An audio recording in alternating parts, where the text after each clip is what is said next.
Well, we're ready to start, and thank you, Mr. Secretary, for coming here. We appreciate it very much.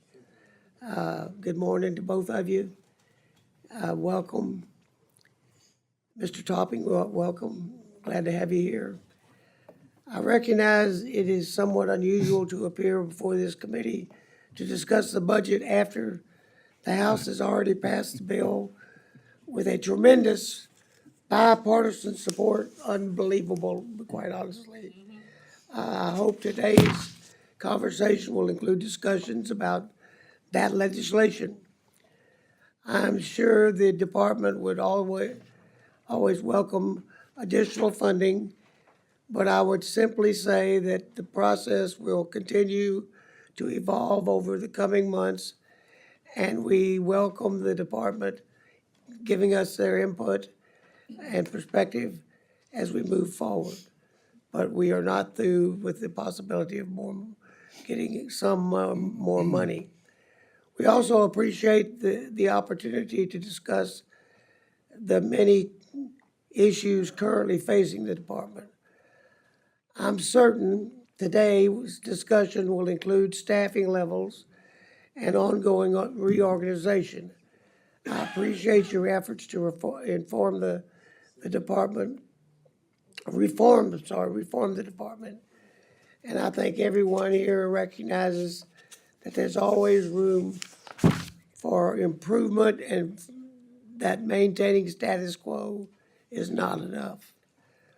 While I support efforts to reform and modernize the department, I also want to ensure that the efforts are approached responsibly and, most importantly, never jeopardize the care and services our veterans rely upon. I know that we all will not agree on every issue discussed today, but I sincerely believe that these reform efforts are being undertaken with the veterans at the forefront and are intended to improve the delivery and care of services. To close, I want you to know that we appreciate the improved communications and transparency from the department, and we value the ongoing dialogue. Now I would like to recognize Ms. Wasserman Schultz for her opening remarks. Thank you so much, Judge, Mr. Chairman. Appreciate your partnership, and I think you and I might be crowing about the outcome of the Milcon VA bill a bit. Yes, for quite a while. That might have to hold us, because it might be irreplicable, if that's a word. Maybe I just maybe Tell another chairman we set the standard. we did. So forgive us for the needling to our other colleagues, and welcome, Mr. Secretary and Assistant Secretary Topping. It's good to see both of you again. Thank you so much for coming in.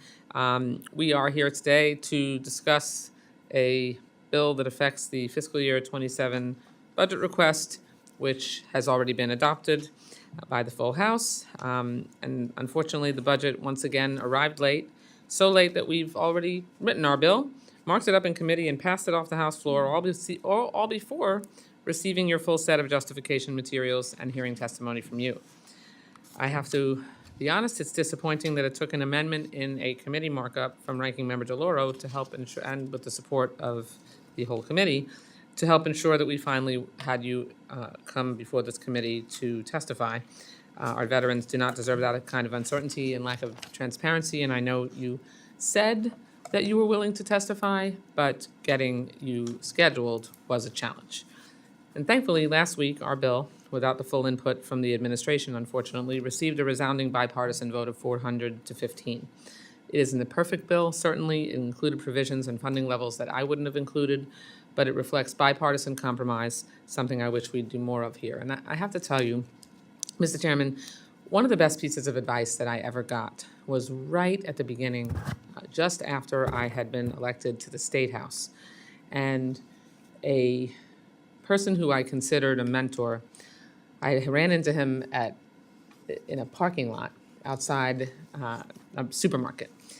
And he said, Debbie, I need to give you a little advice as you embark on your legislative career. And he knew that I was idealistic and, brimming with principle and conviction.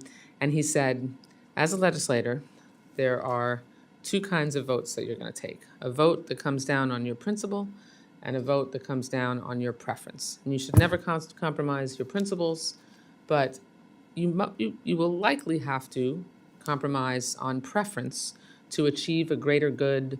You might have to swallow hard a little bit sometimes to, take something that you didn't necessarily prefer, but in order to make sure that you can build consensus and work together and build trust, then voting against your preference is going to be something you'll have to do, probably more than occasionally.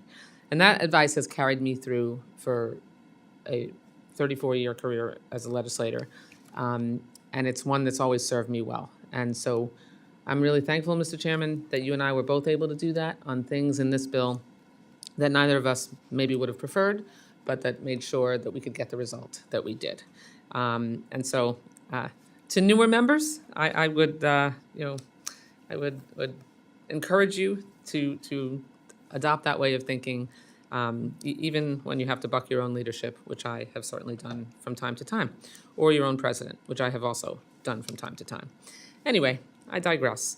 We're here today to discuss your budget request. The request includes $488 billion in both discretionary and mandatory funding, an increase of nearly 8% above last year's level. It fully funds health care and benefits for veterans and includes significant funding increases to important programs, $5.4 billion for construction. That's a $3.7 billion increase from last year's level. $4.2 billion for electronic health records, which is an $840 million increase from last year's level, and $6.3 billion for IT, a $389 million increase from last year's level. It also advanced funds the Toxic Exposures Fund, something both you and I agree on, Mr. Chairman. Yes, both Mr. Chairman and Mr. Secretary. But the budget request does fail in a couple of areas. First, it includes a 14% increase in community care without proper explanation or justification. On April 1st, Ranking Member DeLauro and I sent you a letter, Mr. Secretary, expressing our concern about the growing cost of community care and asked that you at least explain why community care costs have suddenly grown from a steady $9 billion a year to $42 billion in 2028. That's a 367% increase over the course of 7 years. Now, with the implementation of the Mission Act, which outlines exactly when a veteran can seek care in the community, and you and I have talked about how much veterans prefer seeking care at the VA, there was some growth expected, but not to this degree. And we're still waiting for a response to this letter. Secondly, the budget request cuts the Inspector General's budget by $12 million. This comes at a time when VA is undergoing significant initiatives, including the ramp-up of EHRM. This cut also arrives amid the solicitation of a new $700 billion community care network contract, as well as the reorganization of VHA. Clearly, oversight is critical now more than ever. Now more than ever. And we talked yesterday in our markup about firing the cops on the beat and making sure that we have the ability as a legislative body to hold the executive branch accountable. And for you to hold yourself accountable, cutting the IG is not something that is in that spirit. And our bill restores some of that funding, but I would have supported a funding increase to the IG, not a cut. So I hope today that we can learn more about what you're doing to address the challenges that the VA faces, and that includes the hiring of thousands of medical professionals in particular to address veterans' mental health, suicide prevention, and the growing number of women and veterans that require specialized care. I'm also interested in updates on your major initiatives, particularly the Veterans Health Administration reorganization. And I've always appreciated your enthusiasm, both as a colleague here when it comes to reform at the VA. The VA has faced challenges for years, and I agree that certain changes are necessary, but I'm concerned at the pace and lack of justification for these significant changes. Thank you for being here. I look forward to your testimony, and I yield back. Thank you, Ms. Wasserman-Schultz. Now we'll turn to the Secretary, Secretary Collins. Without objection, your entire written testimony will be included in the record. I will now recognize you for an opening statement, and then we will proceed to questions. Outstanding, Mr. Chairman and Ranking Member. It's always good to be back with so many of you, especially the ones I served with, and seeing this. And I'm assuming this is on, but is everybody hear me fine? Or do I just need to speak my Baptist voice? The light's on, but it just didn't sound like anything was going through. So. For those in the back, here we go. And now the radio voice here at the Appropriations Committee here a little early in the morning. DC's traffic's going, and we're here looking at it all. No, it's good to be back with every one of you. And also, I will just have to say, in a little bit of discussion as we go forward, I am here, as I told you on the phone, because I want to be here and was going to be here, and it didn't take anything in a budget to get me here. I was coming, it was a scheduling and waiting to get the committee's approval, so it was not anything for me. I'll come anytime, it's just like our monthly calls have. So, like I said, it didn't take anything to get me here. I'm glad to be here with this morning.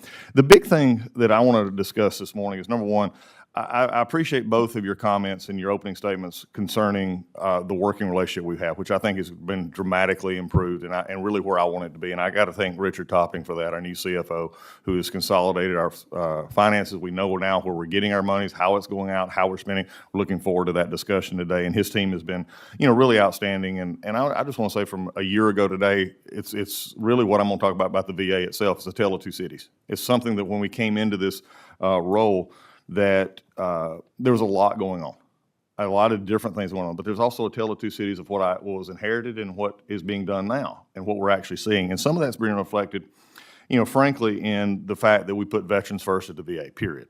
It's not a discussion of what happens in what's best for the organization, it's what's best for the veteran. And then when you take the veteran perspective first, then you put policies in line that begin to change that. So that's where the RISE organization has come from. That's where our new Next Gen contract, which we're looking forward to talking about, is coming in. It's also looking at our facilities. It's looking at EHRM, by the way, which I come from last year to here. EHRM is probably one of the best untold good news stories in federal government. And you don't have a lot of those when it comes to IT work. And believe me, as being on the other side of this dais, I understand. But we've had 4 sites open in Michigan. If you've not heard about this so far, please hear this. They have opened flawlessly. I promised this committee, I promised the Senate committees, I promised everyone that we were going to redo how we're doing that from the ground up. There's no comparison. We can talk all day long about the problems of Washington State, but you can't compare them to anything that we're doing now. They're just 2 separate conversations. And Michigan has come off flawlessly, even having one facility have a tornado hit it 3 days in, lost power, did not miss a beat, and 2 days later had an open heart surgery in that same facility, and the facility worked well. So EHRM is going well. We're continuing to deliver results. There's a lot of discussion about staff. We're going to discuss that today. One of the things that we found over the past year is, one, as I shared last year, we had no idea how many employees we had, and also we never had a manning document. In other words, we did not have a set document that said, okay, for this facility, we need this many people.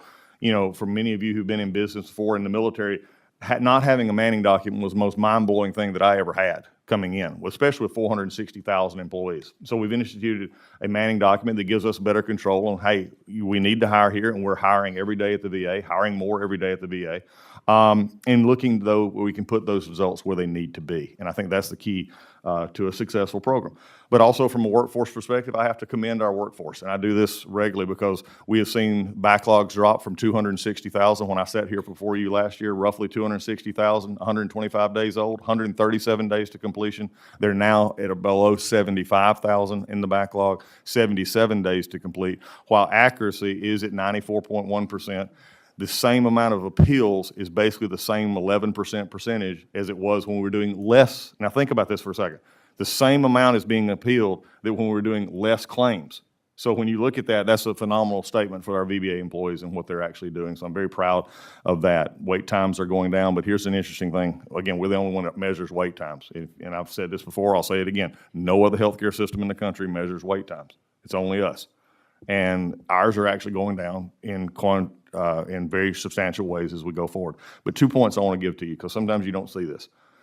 Just in the past 3 weeks, we have had 2 reports from outside agencies that have shown the effect of not only our great employees and our VHA and others, but also the work that we compared to other hospitals. One is the CMS rating. We have over 70% of our hospitals are 4 and 5 star. That is compared to not VA, that's compared to the industry.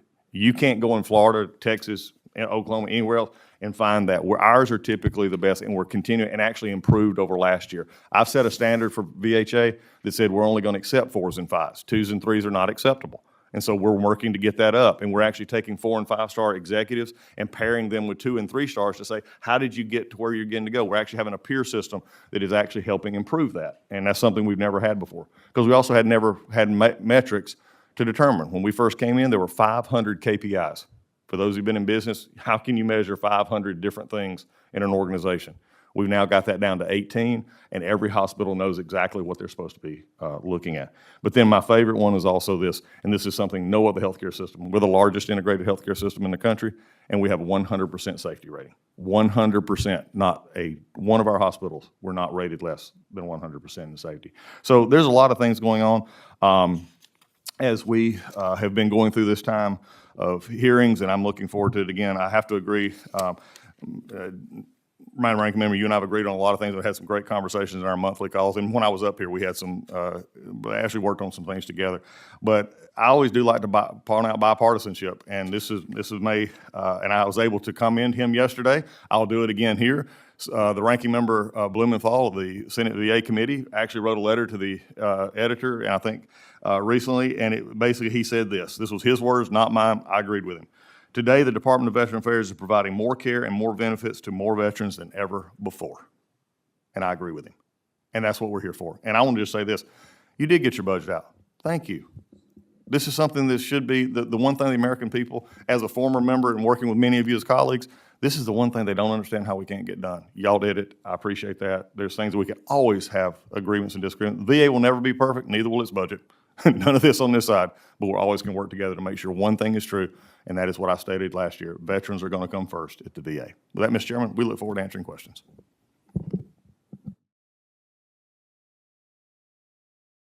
I should have welcomed you here. Got I think my late night messed me up. But welcome. Thank you, Chairman. Do you have something you would like to talk to about? No, sir, we're ready. Let's All go. right. Then we will start with our questions. I'll take a stab at the first one. There's a lot of discussion surrounding RISE, some positive, some expressing concern. I think my question is straightforward, and could you please address some of the concerns? Why is this needed, and what caused the department to reevaluate the existing structure? Recent staffing reductions and impacts on the ability to provide consistent, uninterrupted health care, including mental health and suicide prevention. So I'd like to hear about that. And finally, will the department be administratively prepared to adjust to the restructuring or consolidation of the VISN, I guess it's called, from 18 to 5 without hurting day-to-day care? Yes. This one is probably the easiest one to go at, and although it is been discussed a lot, and we've provided even more just in the last few days. We're going to get more, and we've had briefing after briefing, not only with internally, but on the Hill with VSOs. RISE is about 30 years behind. This should have happened 25 years ago, 10 years ago, should have happened 30 years ago. We were operating off of a system that was basically based in the 80s and 90s of an organizational structure that in 2000 had a budget of about 20 million, I think it was, 40 million in 2000 to a budget now, as we know, is 488 billion. So think about that for just a second.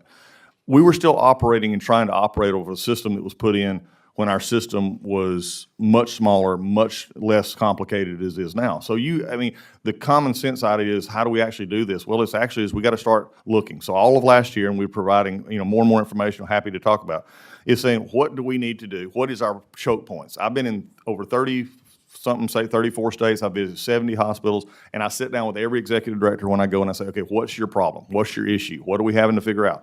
And I consistently heard this one thing, that they would ask for stuff, no matter what state they were in, no matter where they were at, they would send up issues that they had and never hear back. It would go into this sort of just vast, dark chasm somewhere between the VISN and somewhere between the central office, and they'd never hear back. Nothing that we have done in this does anything except strengthen your local VAMC and your local community CBOCs. Nothing, because this actually is giving the executive director and giving the folks there on the ground the tools that they need to actually run their hospitals. They can do their FTE counts. There's no hiring freeze. There's nothing that they can't hire. If they need a doctor, as ranking member and I've talked about before, they hire the doctor, even on a Manning document, which did take away some positions. So, from the Manning document side, does not mean that we cannot still hire those positions. It just simply says that they were not needed at the time, even if they were filled as late as January of this year. If they didn't need to be refilled, then they just didn't need to be on our document in a Manning document way to show, falsely that something was supposed to be there or not be there. It's based on, do we need the employees where we need them? So the why is basically very simple. We needed an organization that was streamlined. 18 to 5 is actually now giving our VISN directors more control and power to do the things that they need to do, the executive level issues of main management, which also corresponds to civilian look as well. But they're going to be able to handle the big picture items, also the manning hours, things like that.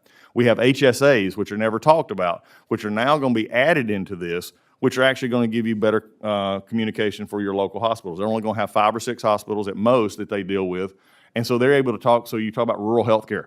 They're actually going to be dealing with only rural hospitals, for the most part. You have urban. They're going to be dealing with mainly urban hospitals. So they're going to be able to talk to their executive directors. They're going to be the direct line for executive directors instead of EDs trying to get a VISN leader that they never could get because the VISN leader had multiple states, multiple things, and other responsibilities. This is going to help. And then when you break it up into policy, and procedure, and what we have policy from healthcare perspective, business line, and medical center operations. This is why we have the new system going forward. This has been widely received.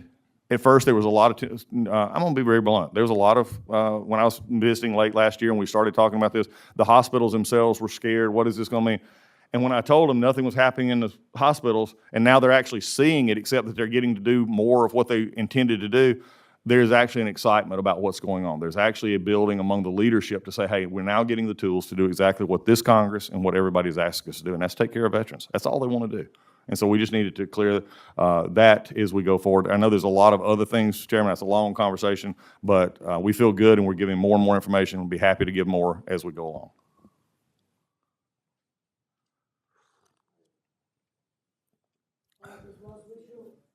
Ms. Wasserman-Schultz, recognized. Thank you, Mr. Chairman. So, Mr. Secretary, you and I have talked about, as I have traveled the country and visited colleagues, veterans, Veterans Affairs facilities, CBOCs, hospitals, clinics. One of the most consistent things that I've been hearing is that it is not as rosy as you're describing in terms of the ease of hiring for positions that they need filled. And, you referenced that there are some positions that you let go or that have not filled. You just said that there are. We let go no one. There's been no firings, no let goes. Oh, okay, but when someone departs for whatever reason, because some people departed as a result of the encouragement to leave with the retirement, the retirement push. In the aftermath of DOGE, VA has shed close to 40,000 positions. And that's either through hiring freezes, attrition, the voluntary early retirement program, or the deferred resignation program. And the cuts affected every corner of the VA, from doctors and nurses to food service workers and central office staff. And I am traveling around to talk to people on the ground, like you do, to really see what the impact has been. At the same time, you've revoked the union's collective bargaining rights, which, my understanding, based on our last conversation, you've restored at the direction of a court order, correct? Okay. You're now faced with a daunting challenge of rehiring for many of the very positions that DOGE eliminated. And I can tell you that through the conversations that I've had, and we've talked about this in our monthly calls, there are folks that are not leaders in the VA facilities I've visited that are not having such an easy time getting those positions hired, that getting them approved to hire is not seamless and speedy.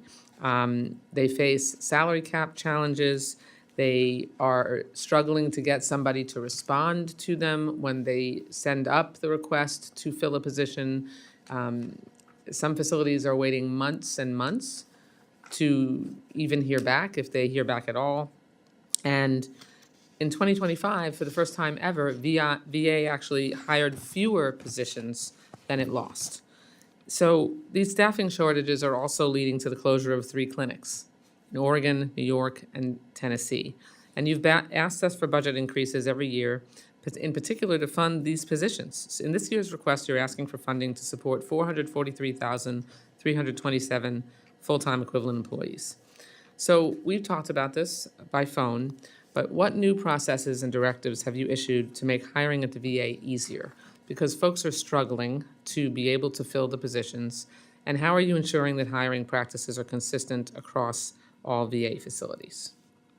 Thank you for that, and I enjoy our continuing conversation. And I do want to comment to you on one thing. We're going to disagree on some of what you said, and that's fine, but I do admit. I'm talking about things I've been directly told by and your me as personnel well. So, on the ground. but I was getting ready to compliment you. I'll accept the compliment. and- I was that you but it's actually not you're necessary. a member that you're a member that actually has gone to many. I've unfortunately found that many do not. I'm saying you do, and I appreciate that. I think here's the biggest issues that we have. Number one, no clinic realignment was done because of staffing issues. The clinic realignments that you just mentioned were because of poor care for veterans, and I don't think you and I either one would want to continue to have poor care for veterans. Those were contract clinics that we are now actually putting VA employees in, especially in like Tennessee and others. The problem here is this has been going on, clinic realignment is something that we've done for years. There was 52 of them done under Biden. There's been 16 under us. I mean, it happens, and there's reasons for that. We lose leases, we do things. This was not a staffing issue, so we can't go to that part on staffing. This was about poor care from contract clinics that we were looking at. Number two, what have we done? This is a good news story. I've said this over and over again. I appreciate you bringing up the ologist problem. That's what I call it. It's the ologist problem. We're capped at our ologist issue at the top end. If you don't know this, we can't hire more than the president's salary. So which puts us in an ologist problem, especially with anesthesiologists, cardiothoracic, all these folks. So that's still an issue. It's going to be an issue until we can get it resolved in some ways. And by the way, the Dole Act put 300 in, which was a sad thing when we looked at it. It was good to beginning, but then when you actually started looking at it, I want to thank everybody in this room. That's 1.5% of my doctors. 300. So just to illustrate what you're talking about, because you and I know what you're talking about, but maybe everybody doesn't. So physicians in the community, I mean, if you're competing, you're basically competing compete to every hire day. the best and the best and Every day. the best.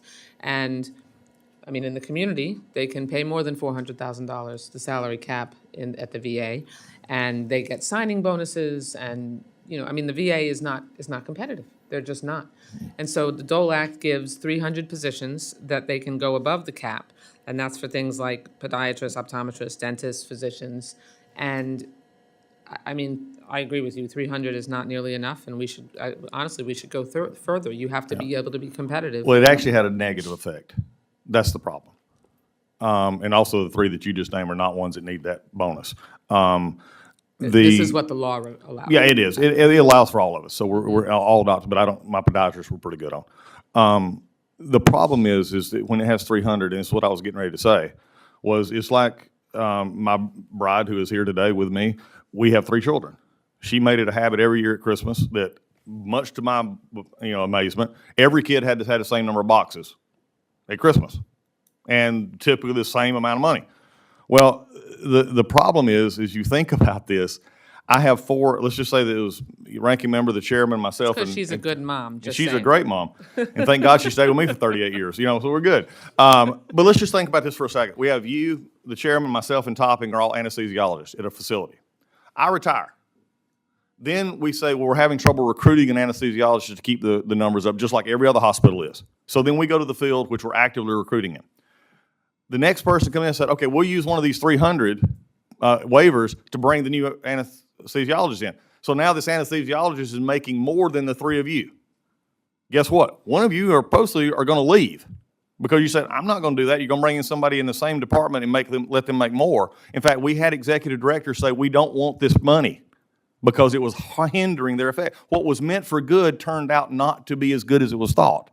So we need to get a fix on this. that is a across the board fix, not just that. And I think we're in agreement there. One that's more equitable, you mean? I think you take, and you Or we divide it move- up. We don't move have the- to. Are yeah. you saying raise the cap? Yeah, you gotta raise the cap. Don't have a cap? You gotta have you can raise it or don't have it, however, I think we can be very good at this. This is something we all need to work on. This is a bipartisan issue. This is not, because no. it's been around forever. I'm genuinely asking you. Exactly. Well, I think we're looking at this, and I think for the staff here and for the members needing to understand this is something, we're the most retail agency in the federal government.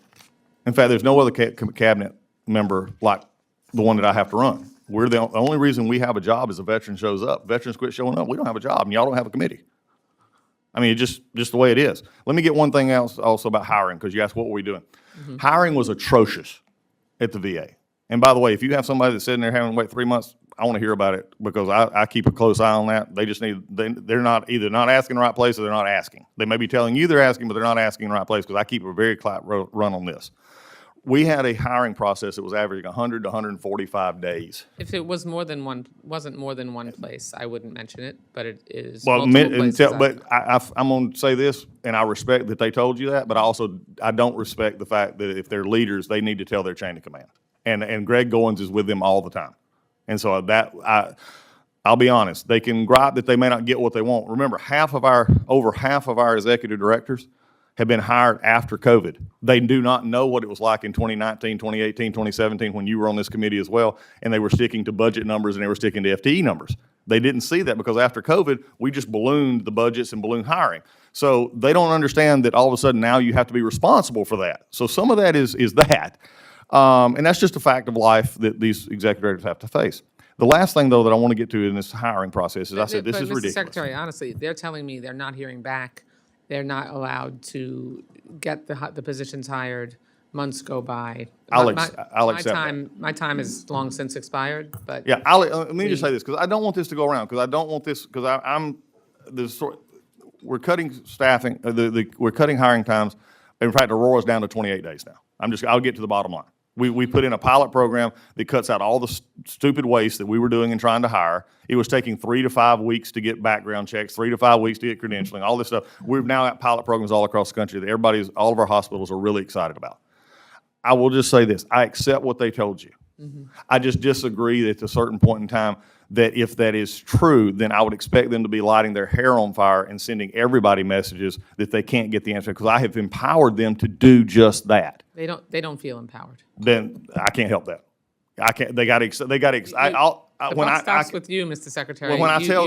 That is your responsibility to figure out what is the problem, what is the logjam, and how we can get better lines of communication up the chain to ensure that when someone needs to fill a position that is gone because of the myriad of reasons that you've shed staff at the VA, it is on you to make sure. I'm telling you there's a problem. You know I've been to multiple veterans VA facilities all over the country, and I am consistently hearing this problem. And I'm getting gavelled, so I. I appreciate it. And we'll talk more about it. Okay. Thank you for your indulgence, Mr. Chairman. Thank you, Ms. Watson. Thank you, Mr. Chairman, and thank you to both of our witnesses for being here this morning. And Mr. Secretary, the first thing I'd like to ask about is the Music Modernization Act. All right, let's go back. Let's go back and bring up an oldie but goodie. Get the minority leader in here. We'll go. But the reason I brought that up, though, is VA is going to take the same type of laser focus that you had on that bill, because that was you talk about a heavy lift, but you got it done. And it was the tenacity, the determination. And I know we were both on authorizing when we started the electronic healthcare records problem or fix. And, I really appreciate that you're in this position now and able to bring that kind of leadership, quite frankly, to the VA. One of the things that I'd like to ask about in the context of homelessness for our VAs. And first, let me say I think y'all have done an amazing job addressing that in the last year or so. But in 2021, in the Johnny Isaacson and David P. Rowe Veterans Health Care and Benefits Act, one of my bills was rolled up in that, which was the Veterans Armed for Success, which was, you know, one of the things that I'm always concerned about is not just how many people that are homeless, veterans that are homeless, but those that are going to become homeless. And a lot of them become homeless because they leave the military and can't integrate back into the community the way that they should. And that's what the Veterans Armed for Success was all about. It's a grant program so that others around the country could start operations like we had in Jacksonville called the Operation New Uniform, a nonprofit that had amazing placement success for veterans coming out, kept them out of homelessness, gave them great jobs in Hope. So we finally, in 2024, I think rolled out the first 5 million of that for 13 different recipients. Can you tell me if we're going to have another offering on that in addition? Because this is really to build up this same program around the country because it has tremendous success. Yeah, I think you're exactly right. One of the things that we deal with is this transition issue is one of the big issues that we have, and grants like this actually do help. From a grants perspective, Richard, I'll let Richard answer the grant Okay. perspective side of that. Thank you, Representative. And we've spent a significant amount of time upgrading our grant management and award process too. And this is one of these, or some others, I know some members will have some questions about that today too. It's a question of funding. And if we have the funding, we will issue these grants. We have the capacity to do so. One of the challenges we have in successful grant programs like that is we spend the money because they are successful. So that's one of the issues. We'd love to do more of this. It's a question of if you can give us the funding, we'll issue the grants. Thank you. We'll follow up on that. Another great program that's taking place in Jacksonville is the partnership with our Department of War hospital at NAS Jax. That's been a godsend, I think, for the veterans in Jacksonville. And I want to thank the VA for its work in partnering with our NAS Jax hospital. This is actually saving a lot of our veterans a 3-hour trip over to Gainesville. So can you provide an update on how this partnership is going? Are we going to continue that? Richard, do you see that as a good, viable program? It is. This is something we're having to deal with across the board. DHA, the Defense Health Agency, is having some issues, I think, and again, they're working through what they have, but it also forces some more collaboration between us and the VA. Now, one of the things we can't do is just assume their workforce and pay for those bills unless they give us the money, which, that's not happening right now. So we're continuing to work through that. Jacksonville is a great success story. We've got a lot of other success stories. In fact, continuation of the bigger picture for this committee is that we're actually taking trauma doctors from DOW, and we're going to actually be training them in our Houston and Indianapolis facilities because they were not getting enough hours, so to speak, in their current facilities. So we're doing this. This will continue as we go forward. Thank you very much. And I see my time has expired, Mr. Chairman. I yield back, and thank you both again. I've got to run to another hearing. Thanks. Thank you very much. Let me welcome my former colleague from Georgia. It's the first time we've had the opportunity to have you before the committee, but let me welcome you and thank you for your service and your friendship over the years. I am concerned about several things with respect to the VA. One of them is rural access to Georgia veterans. And of course, we have two major centers. The VA serves in the 2nd Congressional District. For the Albany and Middle Georgia area, they go to Dublin. And of course, for the Columbus area, it's the Cavis, Central Alabama area. And of course, that is presenting some concerns. Over the years, the veterans in the Columbus area, and there are thousands of them, as you're well aware, have had complaints about the structuring of that, having to go to Tuskegee or to Montgomery and not feeling the love there that they feel that they're entitled to. With the new VA restructuring, the RISE proposal that you're going to implement, can you tell me how that's going to, if that will be able to address the concerns that the West Georgia veterans are having with regard to having to go to Tuskegee and to Montgomery and to Birmingham as opposed to Atlanta, which is probably almost as close, particularly for the serious VA medical staff. Constance, it's good to see you again, and it's good to work with you again, and even across the aisle like this.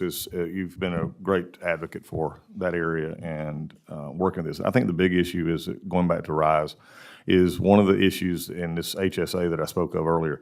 And I'm going to take it to a different way you may not expect, EHRM, which is our health records management system. We have 170 hospitals that can't talk to each other. Okay, we got about 10 that conceivably can, but they couldn't talk to each other. And we had this boundary kind of system of, well, we can't cross over, this line. We're moving that past that so that the integrated care system can actually work. We don't have 170 individual hospitals. These are not independent startups. They are part of the VA system, and they should be able to work with each other. So that is my goal in getting the local leadership not to be as parochial about what they're doing, but get what is best for the veterans. So if it's better for them to come to Atlanta, fine, Tuskegee, fine, whatever is best, is making sure that we then also add more facilities, more clinic space down in Columbus so that they can get closer to home where they're at. Yeah, we've got the Porter-Chef Center, which is relatively new, which is very, very well received. But we do have that problem with that state jurisdiction. Let me go to veterans homelessness for a moment. The VA Home Loan Program Reform Act created a partial claim program, and it was described as serving the VA home loan portfolio of 3.7 million veterans with nearly 70,000 veteran homeowners more than 90 days delinquent at the time of enactment. When will the partial claim program be fully implemented, and will the VA report utilization by state and congressional district? I think the budget includes more than $3.5 billion to support veterans at risk or experiencing homelessness. And at the same time, the Veterans Affairs Servicing purchase ended May 1st of 2025, and VA is no longer accepting new submissions for that program. What is the VA doing to prevent veterans who are behind on the VA-backed mortgages from becoming homeless? Yeah, I appreciate that, Congressman. June 15th is the startup for the partial claims implementation, which is ahead of schedule of what we had promised when it was passed. And, that's in addition to all the other stuff we do, from loan mitigation to forbearance to modifications to repayment plans. All of this is done on the front end. I have to remind this committee and everyone else, VA puts people in homes. We do not take people out of homes. The ones that actually foreclose are the mortgage industry. They're the ones that actually foreclose. We do everything we possibly can to keep them there. The VAST program was something that was started non-statutorily and out of VA that shouldn't have been there. It put us in a liability position. It was just not helpful to anyone, especially as we're going forward in a larger sense. But this partial claims, which this body passed, the other body passed, has been signed in law. We will start on June 15th is the date, which is ahead of schedule. Thank you. My time is just about expired. I'd like to maybe talk with you off the record about some particular VA constituent concern that I have.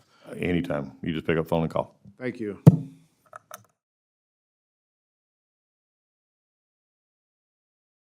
Thank you, Mr. Chairman. Mr. Secretary, thank you for being here. Thank you for the work that you and your team have done to right-size the agency. Thank you for the work you've done to address the backlog of disability compensation. You have there in your written testimony that since you've taken office, that claims have fallen by 69%. So thank you. That is often something, as you know, as you used to sit on this side of the dais, that offices receive calls about those disability claims. And so thank you for expediting that, and thank you for working with all of our offices as we represent our constituents.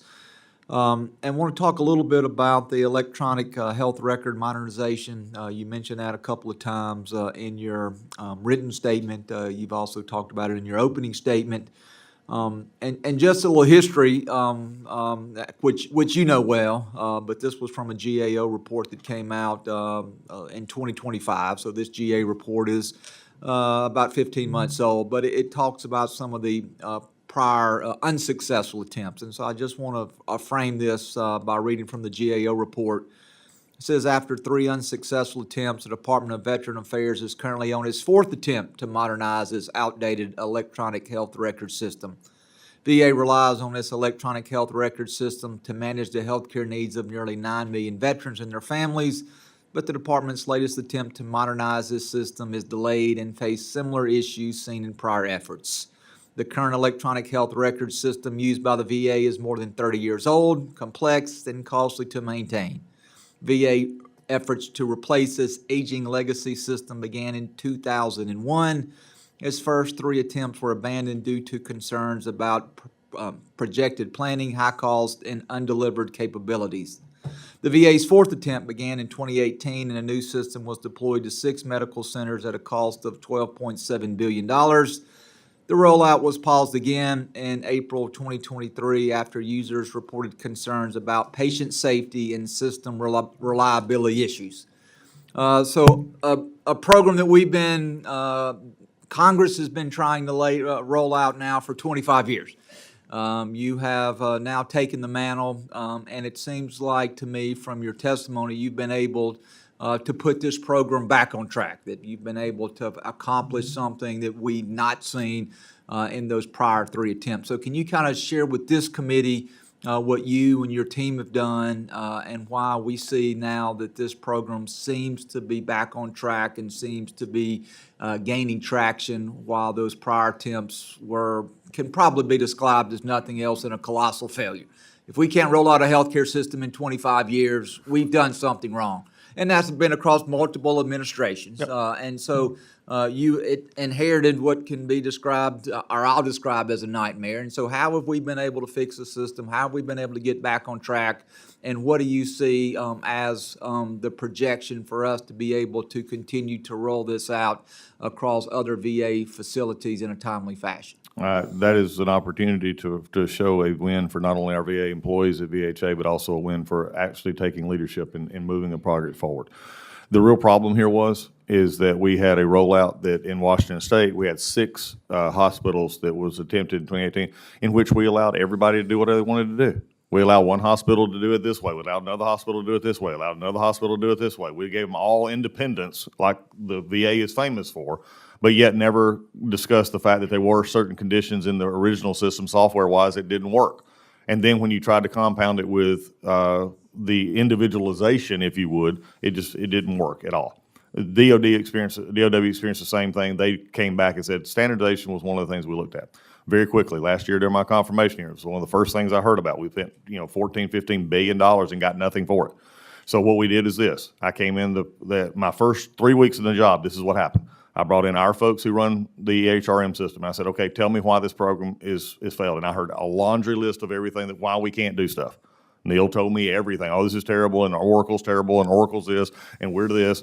And so I said, fine. Next week I brought in Oracle. And I set Oracle down. I said, okay, tell me what the problem is here. Not with our people, just with me. And they said, well, your people are doing this, and we're waiting, we're ready to do, but y'all aren't getting this. I said, okay, fine. So the next week I brought both groups in. We sat across the table, just like this. And it was fun, just about like we do sometimes. And it was hey, Neil, hey. And they all talked, happy. And I said, okay, what's the problem? Everybody's just sort of cricketed. I said, okay, well, let me just tell you this. Oracle just said this about you, and by the way, we said this about you. Within 5 minutes, they were yelling at each other. Success. We got what we needed because now we've cut through the bull crap. Okay? And we got to really talk about it. Within that, 2 days after that, they locked themselves basically in a room for 48 hours and came up with a standardization plan that has now moved forward. The GAO report that you mentioned is a great history piece, but it has no relevancy, 0 relevancy to today. There's no comparison between the 2 rollouts in the previous 20 years and this rollout now. We have put the emphasis, my Deputy Secretary, Paul Lawrence, has done an outstanding job, along with Neil and many others in this, to get this up and going. We have put the training in. The 4 sites in Michigan are working flawlessly. They're getting ready to add 9 by the end of this year, and we have over 20 ready for next year. My biggest problem right now is I have executive directors calling me up and saying, can we move up on the list? We want to move up on the list. We want to get this done, because this is key. This is key for them not only to do their work internally, but also their community care aspects, but also talking to other VA hospitals. So that's really what it was. It was just a kick in the system to say, no, we're going to do it this way. This is not an option. We gave nobody an option. You're going to do this. Because here was the crazy part. If they walked across the street to another hospital, they were going to use an EHRM system. So we were the only people out here using a system, by the way, that cost me $740 million a year just to keep alive. It's time we actually did something. That's what we did. Well, thank you. One last plug before and I know I'm over time and I apologize. Just want to bring to your attention the fact that many of my veterans have contacted me personally about parking challenges at the VA facility in the Jackson, Mississippi area. I know that is probably a common complaint that you receive for VA facilities across the country. The VA came in 2024, they resurfaced, but now we have, again, resurfaced parking spots, but it's the lack of parking. And that can be challenging, as we know, if veterans are trying to get to doctor's appointments, be there early. So I just want to put that on your radar, Doug. I'm not asking you to do anything. It's probably a common concern that you hear from other facilities across the country. But if something comes across your desk from Jackson, Mississippi about parking issues, I want you to know that you've also heard it here at this committee, and want to ask you to do anything that you could. And so with that, Mr. Chairman, I yield back. The good people of Mississippi will know that you're on it. Thank you, Mr. Chairman and Ranking Member. And gentlemen, thank you so much for being here this morning. Appreciate the opportunity. And I, too, am very proud of the fact that our subcommittee put together a bipartisan appropriations product that I wish could serve as a model for the other appropriations subcommittees. Secretary Collins, as you know, El Paso, Texas, the community I am privileged to represent, is home to more than 40,000 veterans. In fact, El Paso has a veteran population concentration roughly 40% higher than both the Texas and national averages. And because of Fort Bliss and the strong military community there, that number continues to grow, and we are proud of that. Veterans in our region are spread across a large area of West Texas and southern New Mexico. This creates real access and capacity challenges for the VA healthcare delivery in the region. So I think it's fair to say that ensuring reliable access to VA healthcare in the region is a significant priority for the department. Would you agree? As it is all over the country.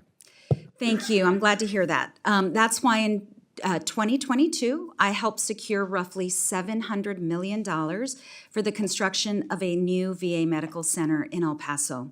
This facility will serve not just El Paso, but the broader region. It will be a major anchor for care in West Texas and southern New Mexico. The facility is expected to open around 2029 or 2030. And even though that sounds like it's quite some time away, planning for the staffing, quality care, and operations of a facility of this scale and scope needs to start early. In William Beaumont, the VA hospital that will be adjacent to this new VA facility was $400 million over budget and was 3 years delayed. Thankfully, that's not the case with this facility, but as you can imagine, veterans have apprehension about making sure that the new facility is opened on time, on budget, with adequate staffing. I am so proud that the fiscal year 27 Milcom VA bill included my provision that directs the VA to brief Congress on activation planning for the new medical center. Secretary Collins, will you commit that the department will work closely with my office and this subcommittee as activation planning for this facility moves forward? Of course. Wonderful. Can I bring up something here, though? Yes, That you don't- And I do appreciate you looking at this. It may be something we could actually, because you've experienced it. Construction, I brought this up this is my 10th or 11th time on the Hill. Somebody told me that there's only, I think Scott Bissonnette and Pete Heck says about the only two that's been up here more than me. But I bring this up every time, and I appreciate you so much doing this. Construction at the VA is abysmal. It is awful. It's terrible. I can't come up with my thesaurus runs out of words. And the reason is because over the years, we have tried to piecemeal stuff, place it out, and we'd give 200 million here, 200 million here, 200 million here, 200 million here. And at the end of the day, we got a 15-year project that costs 1.6 billion. Example, one of the things I did was change that. I said, let's look for a major, like hospital construction, which yours is ongoing, which by the way is about 49% completed, and we're completing that out. But when we look at this, we're putting in the facilities to be built with all the money up front, so that we're not coming in and giving the land 1 year, the paving 1 year, whatever else 1 year. So that's one thing that we're changing. The other thing, though, that we're also changing, and we'd love to have help on, is we're internally changing. Richard's over this. I don't know if y'all know this. Did y'all know that everybody's heard of national building standards, right? We all know what national building standards are. Somewhere in the VA, though, a number of years ago, we decided those wasn't good enough. So we added an entire VA on top of it, which makes stuff that's going on in El Paso cost more and is basically not functional.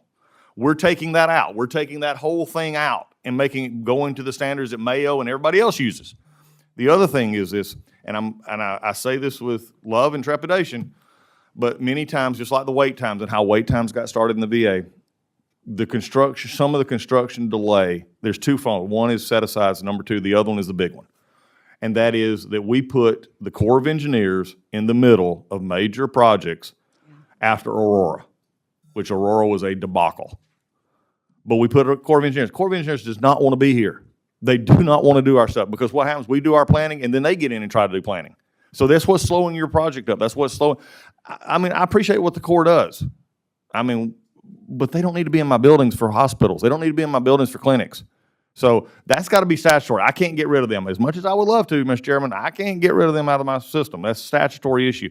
But you have highlighted perfectly what your veterans need and what you're committed to, and I appreciate that. Thank you, Mr. Secretary. I'm over time, but my team and I are actually working on reforming MilCon funding. Also want to work on reforming VA funding, because you're right, these projects are costing too much. They are taking too much time. It's unconscionable.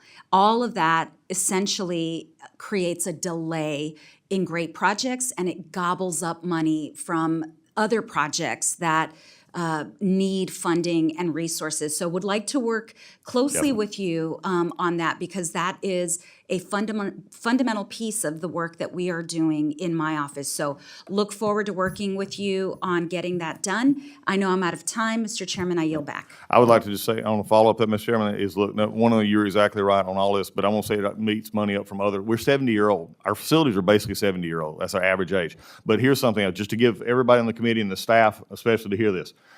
St. Louis, which is a facility that's already been done from last year, $1.6 billion roughly to build a new facility that they're doing out there. It's smaller than in my hometown, and Ms. Bishop, you're familiar with Gainesville. Northeast Georgia Medical Center built a larger facility with ORs, ERs, same kind of format, did it for $800 million in 24 months. It's going to cost 6 years and $1.6 billion in St. Louis. That's the problem we have right now.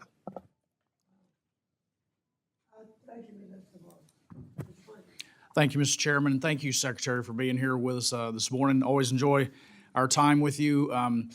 When you first assumed the job, we sat down at length in my office, and you laid out a vision with how you'd like to see the organization change from having been on this side of the dais.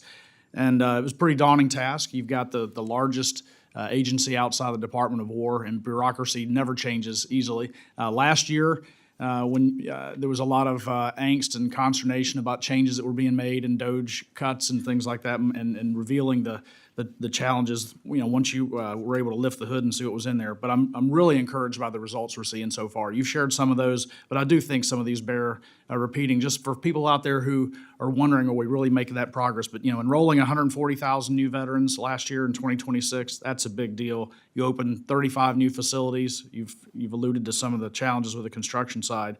The backlog is a huge thing. That's what I was hearing more than anything else when I first came into this role, but reducing that by 70% of folks waiting to get their benefits. And then, the veteran homeless situation we face in all of our communities across the country, but permanently housing nearly 52,000 last year. That's the highest in 7 years. The CMS report, that's great results. It's not good enough just to compare yourself to VA, but also how we stack up on the outside. But I am curious at this point, you've talked about construction challenges, electronic health records. What are a couple of the things that have been most surprisingly stubborn and obstinate to change? And, what are the biggest barriers from the next level of success when you're back here next year for us? Okay, here's where I'll get in trouble. The biggest barriers I found is there's some people who are wedded to a broken system. They like the way it was. And I'm saying that in general. I'm not going to be specific, but in general, there's a lot of people who have become used to the VA being bureaucratic and non-responsive. There's actual organizations outside this building, members and people inside the VA, that they know it only one way. And so when you start changing things and making it better, more efficient, getting those things done, there's a lot of resistance from both outside and inside. There's nothing more fearful than be on the tip of the spear and the point of change. Machiavelli. That's exactly what's happening right now. So mine has been amazing that when we go to things that should have been changed for 30 or 40 years ago, and all of a sudden now we're just saying we're bringing it up to, we've never done it that way before. No, you haven't, because it's broken and you like it broken. So I think what is overcoming that as best we can with communication. We're never going to be perfect. Nobody is on this side of heaven. But I think we were making progress in communication. I'm trying to change an organization, and I said this yesterday in the Senate.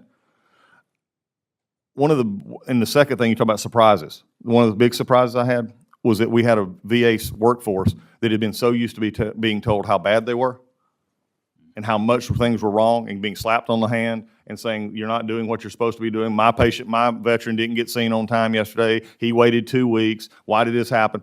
They got so used to hearing that most of them just repelled back. They didn't want to answer questions. They didn't want to step forward. They didn't want to have discussions, because at a certain point in time, if all you're told is how bad you are, they never get told how good they are. I've got the best workforce in the country. And right now they're responding, but they're not used to being able to go and make leadership changes. They're not used to having an executive director who can actually go out and make the changes, get rid of people, put people in the right places, make the staffing changes they need to. They've never had that ability. We're actually giving that to them now. It's going to take a little while for that cloud to lift, but as that cloud lifts, I've been in facilities for the last 3 months, you can see the difference. I had a chief of staff at, I'll say, at an unnamed facility who looked at me last year. And I'll be frank with you, she looked at me, and I told her some of the plans I had. She looked at me and gave me that look that my kids and my wife give me. Yeah, right. That's just that resting face that you said, no, that ain't right. I was with them recently. I'd have thought there was a new person. And she actually said, I didn't believe you, but it is working. I'm encouraged, I'm eager to hear how that continues to progress. I'm also interested on the issue of veteran suicide, PTSD. All of us who have served painfully know all too well the tragic consequences we continue to live with. I've been encouraged by what we've seen with the psychedelic treatments. I've known a lot of people who've left the country and done treatments outside or have done things unsupervised, illegally, but swear by it, and I was encouraged that we've gotten some money in there for trials. I'm interested to know if we have any early feedback, what you're hearing from that, and if that is a good thing, if it turns out to bear the fruit like we think it might, what's integration going to look like? What should we be doing from a congressional side to help pave the way for making that part of the treatment protocol? I think continuing to lead the way, and just making it very known is, again, I was just sharing the other day, this is my first time appearing before committees as actually a veteran. I retired last Saturday. After 25 years in the Air Force. And so sitting here is a little bit different now, because I want to say, I'm still in the Air Force. No, I'm a veteran. So I'm wanting my disability claim done quickly. But I think the biggest thing is looking at that is I know what other veterans are going through, and I've been to Iraq. I was there, and I've seen what's coming. And the psychedelic someone who sees the results. If it works for our veteran, it goes back to my main premise. If it's working for a veteran, then we're gonna find every way we can.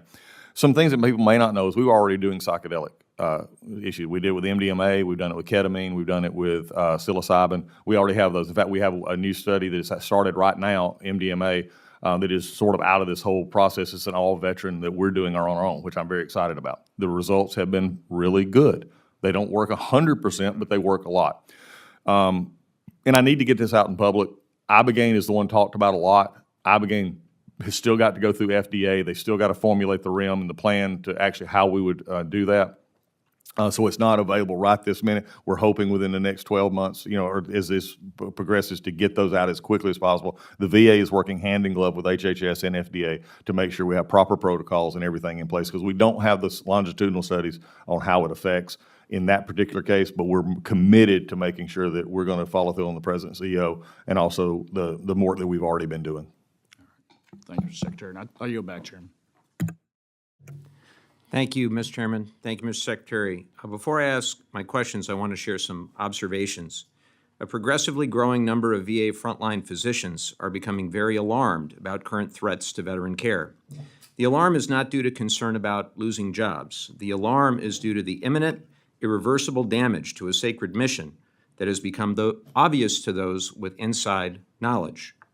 The reason VA physicians are alarmed is not because of public reporting or perception. It is because they're witnessing the sabotage attempts firsthand. Mr. Secretary, those are not my words. Those are the words of a primary care physician who has worked at many different VA systems over their career. A doctor who wrote to me after watching your testimony before this subcommittee last May, because they were, in their words, dumbstruck by what you said. Mr. Secretary, when I raised my own concerns last year, rather than pick up the phone and call me, have a meeting, anything constructive, you tweeted at me. I have this tweet, Mr. Secretary, if you want to refresh your recollection. You accused me on social media of, and I quote, spreading disinformation, end quote. So let me ask you directly, is this VA doctor with inside knowledge of the system you run also spreading disinformation? I don't know what he's talking about. You don't know what he's talking about. I can't Mr. answer Secretary, a question that I don't know what he's saying. Last August, your own Inspector General found that 90% of VA medical facilities reported severe shortages of doctors and 80% reported severe shortages of nurses. That's your IG. Then last year, 30,000 employees left VA through early retirement, deferred resignations, or burnout. And 2 months ago, the New York Times reported that VA eliminated 14,000 unfilled medical vacancies, 1,500 physician openings, 4,900 nursing openings. That's 5% of VA's entire medical staff, and critically, 73% of those positions were not COVID-era leftovers. They were occupied positions during the past year. So let me ask you a simple question, Mr. Secretary. Did the President authorize the elimination of those 14,000 open medical positions? I'm not sure what the President has Mr. to do with Secretary, this. I'm asking a simple question. Did the No, President... the President told me to take care of reclaiming my veterans. time, Mr. Secretary. Did Go the right ahead. President know that you were going to stop looking for doctors and nurses to fill 14,000 open positions? No, It's a because yes or it's not no. what we did. Mr. Secretary, I mean, you can Just continue, 1 year you ago- continue your discussion, but you're not even on the right path at Mr. this point. Secretary, just 1 year ago, 90% of VA medical facilities had a severe shortage of doctors. And so did every OIG report Since before then that said the since same then- staffing shortage, since even then, in your reclaiming others. my time, Mr. Secretary, since then, 30,000 employees have left VA, Yes, and you now have stopped looking. that for is not 14 true. You have, Don't. You have Do stopped not, do looking not for go. We are looking every day for 14,000 positions that we need. positions. Now, you can make a political point, and that's fine. You can Mr. be mad at me Secretary. for a tweet, but you're not going to put out disinformation. You're the doing one it tweeting, again. Mr. Secretary. You're doing it again. You're the one tweeting. Mr. You're Secretary, doing it again. it doesn't add up. It does add up. Reclaiming my time. How can you have a severe staffing shortage in 2025, according to your own IG, then lose 30,000 people, and then eliminate vacancies and somehow magically fix the severe staffing shortages found by the IG? It doesn't add up, Mr. Secretary. Let me change topics, because I don't think we're going to agree on this. Well, no, not when you look at the results that we're seeing The and what we're facts- seeing we're having. Mr. Secretary, this doctor told me after What are we watching- sabotaging? after watching your performance last What year. is this what are doctor we told me sabotaging? that the reason VA physicians are alarmed is not because of public reporting or perception, which is not great.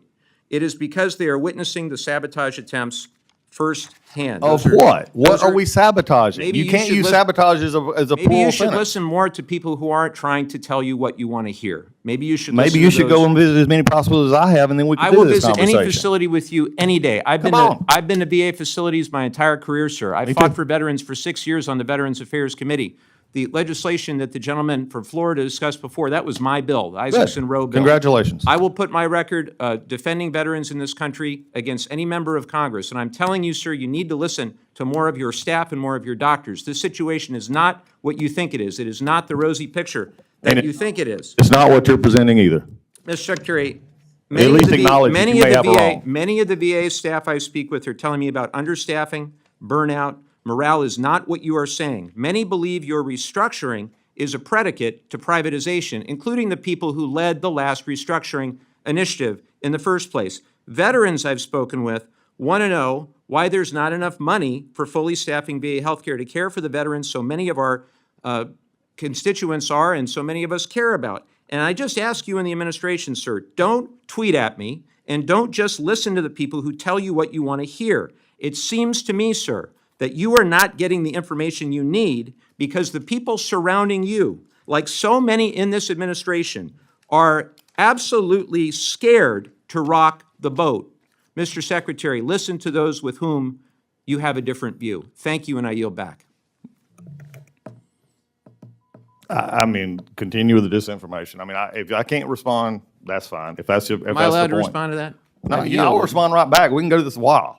Because I'm This- not gonna this- I'm not gonna let you sit there and do stuff that Name you're one not- fact in what I said that was disinformation in any way. One fact. What do you, I mean, well, number one, the All of it's staffing publicly shortages are reported. sufficient. Our wait times are going down. Our veterans are getting the Sure, care it's that all they publicly need. reported, and you know that. You also know that 25 OIG was on 24. Did you have Dick McDonough in here talking about this? No. And I did too. When did you call me lately? When have you called me? You call me right now. It'll ring right there. YouTube videos are fun for hearings. Thank you, Mr. Chair. I'm going to respect the clock, so if I cut you off, it's because I've ended my 5 minutes, but I'd like to give you 1 minute, Mr. Secretary, to respond to Mr. Levin. I think the problem here is that some person, one individual, and I don't doubt this doctor has their own opinion, but they're not entitled to their own facts. They can have their own opinion, not their own facts.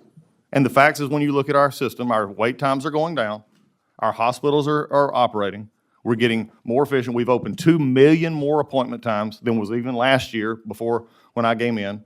We had the situations in our hospitals going, opening new facilities, doing more treatments. We're having more treatments for our veterans, for our women and other healthcare. We're actually providing more care in the community that we have been obligated to do under Mission Act. And again, am I going to have people in the community and even some of my own doctors who don't like what's going on? I think I said that earlier. Yes, some do not like change. Some believe that the staffing, but explain to me something when supposedly it was great before, that all of a sudden we had backlogs of 260,000, we had wait times going up. You can't tell me that money and people are the issue. All right, thank you. That's the 1 minute retort there.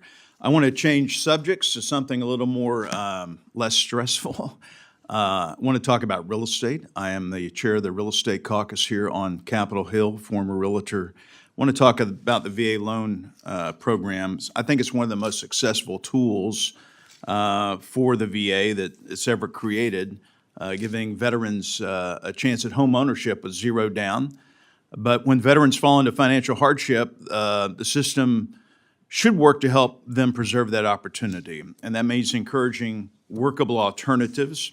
I appreciate the department's willingness to engage on these issues, and I recently sent a letter outlining several ideas to improve outcomes for veterans and taxpayers.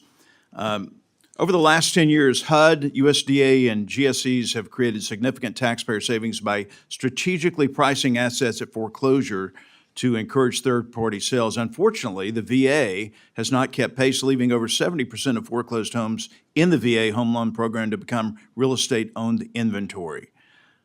Not a great deal. What are we going to do to change this, sir? Well, that's one of the reasons VAST was done away with, because this was just not something the VA is equipped to do. That's not in our portfolio to handle and actually be liability for the properties that we have. That was one of the main reasons, following the lead of Chairman Boss on HVAC and others, that we needed to get rid of that program, which was not statutory to start with. It was just invented inside the VA, in VBA off of this. So the biggest thing is now finding a workable solution to all the things that I mentioned earlier, but also having now the partial claims, which will be implemented by June 15th. I want to talk about the VA home inspection, or as they call them, appraisals. As a former realtor, I don't know if you know how this works, but if you're selling a home and you're a listing agent, you have a fiduciary responsibility to the seller. And that means if you get multiple offers on a home, you're going to take the cash deal first, usually, then conventional, then FHA, USDA, and VA is dead last because of the more stringent appraisal or inspection process. I think that is wrong. I think veterans are being discriminated against. I've talked with Chairman Bost about this, to where we have to make sure that if it's a federally backed mortgage, whether USDA, FHA, or VA, we have the same standards so veterans are not penalized. I don't think you can require a seller to accept a certain mortgage. When you list it on the MLS, you can put what type of mortgage or financing you will accept in the offer. But I think it's wrong to discriminate against veterans. I think, I'll have to go back and look exactly where the process is. Not something I looked at until the last little bit, but I mean, some of this, and I'm not going to say it is or isn't, some of this may be statutory and how we have to deal with those, and then some is policy. If it's policy, then we can always look at how we can better facilitate those, but if it's statute, it's going to have to come from you. Well, I would like to work with you and Chairman Bost as well. Yeah. To make effective, positive changes for our veterans, because I think the VA loan program is worthy, and it's helped a lot of people get into homes. I have personally sold homes or have been the buyer's agent to help veterans get into a home. And I know what a blessing it is to be able to have your own castle after you've served our great nation. With that, I'm going to do something unusual. I'm going to respect the clock. I'm going to respect my fellow members and yield back 23 seconds, Chair. Thank you, Mr. Chairman and Ranking Member, Mr. Secretary. It's good seeing you again. Good to see you, And, Assistant Secretary Toppings. I want to talk about my district construction also. And Okay. I think we've heard that from my good friend, Ms. Escobar. And I want to talk about northern part of my district, San Antonio, that I think you're familiar with, and in the southern part in Laredo, Texas. I also want to thank the chairman and the ranking member in the committee for allowing me to add two provisions that deal with those two, the San Antonio Audie Murphy Medical Center and the Laredo VA Clinic modernization and expansion areas. And first, I want to talk about Audie Murphy. We understand, as you know, Audie Murphy is in Military Town, USA, San Antonio, Texas. That's a major VA hospital with more than 400 beds, serving veterans from not only the San Antonio, but all the way down to South Texas. As the population in San Antonio is one of the fastest growing area, more veterans are relying on that system for specialized care. Our VA region is now the fastest growing region in the nation, with more than 700 new patients entering the system every month. And as you mentioned, we got hospitals that are pretty old. Our hospital was built in the 70s and certainly 1970s, and certainly doesn't reflect the modern facilities that we need today. That puts a lot of pressure on our facility there in San Antonio. And basically, the VA has started the planning efforts. They've done the feasibility study, as you know. We're in the environmental impact statement. I'm familiar with the environmental statements. They take quite a while, but as far as we know, there's been no negative public feedback on this. So everything's moving along, and I would just ask you to do whatever we can to work with Richard Perez, San Antonio community, to move that facility as fast as possible. We'll be happy to, and Richard can give you an update on that from the budgetary standpoint. Representative, thanks for bringing that up. I think one of the questions that, we had yesterday was that we didn't bring our investment in direct care. The president's budget has historic investments in direct care. Again, 2-to-1 on direct care, $120 billion in direct care, and then $10.4 billion in construction. The majority of that is in the clinical services. Of that 10.4, new medical center in Indianapolis, new medical center in Manchester, New Hampshire, land acquisition in San Antonio that is well underway on the environmental work, West LA housing facility infrastructure expansion, 5 expansions on national cemeteries, $861 million in minor construction, $670 that is in clinical facilities, $5 billion in maintenance on our physical infrastructure, on our hospitals, in addition to the $5 billion we're doing this year, and $2.48 billion on lease improvements. All of this obviously subject to the appropriations by Congress and approval by Congress. But if you fund it, we will build it, sir. And so thank you for the question. We're ready to go if you are. Okay. Well, we're all ready, and we certainly will ask you to work with the San Antonio community. They're all ready to work with you. They're trying to move everything, providing the land, as you know. So as you go through this environmental statement, I would ask you to please move on that. Your folks have been wonderful partners, and if appropriated, we are ready to move in fiscal year 27 on that acquisition. Okay. We will do our part.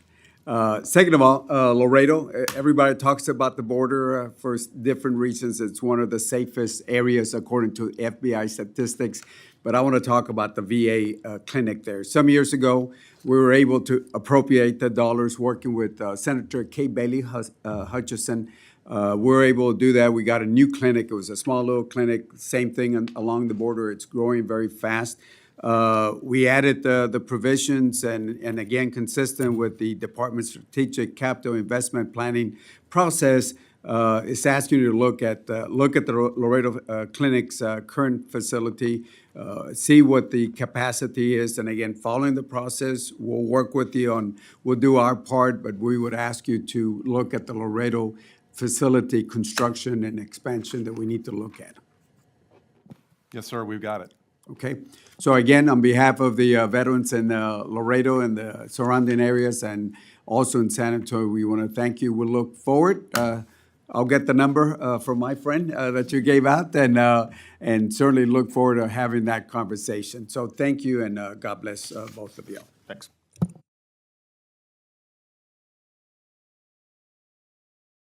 But I'm going to be very fierce on the 5 minutes. And I would also respectfully request our members of this panel, when you've asked a question or gotten in an argument, give the person a chance to answer. If not, I'm going to cut you off. All right, I'm going to start out. I'm encouraged to see the budget request include significant investments in VA infrastructure, as well as recent announcements of $600 million in infrastructure improvements through the non-recurring maintenance fund. I was especially pleased to see some of these resources directed to Temple, Texas. We all understand that maintaining the VA facilities and replacing outdated equipment are critical to ensuring veterans receive high quality and timely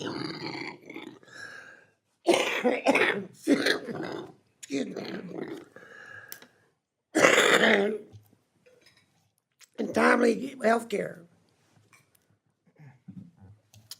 Can you briefly discuss the infrastructure needs of the department and what you're seeing across the country, and highlight where some of the additional investments from non-recurring maintenance funds may be directed? Thank you, Mr. Chairman. As you know, we've got a backlog of maintenance in our facilities. Average physical plant in VA is more than 60 years on our facilities, and we've been addressing that. This year, we are spending $5 billion in maintenance. This includes the Temple facility, where we are converting 204 beds into private patient rooms, as well as a full electrical rebuild of the facility. Our FY27 budget proposal includes an additional $5 billion and maintenance to tackle that deferred list, in addition to new construction projects that we just shared too. So, sir, we're tackling it, we're moving forward. The budget, this is a historic investment in our direct care facilities, and we thank you for your support. Thank you. I'm sorry. Ms. Wasserman-Schultz. Thank you, Mr. Chairman.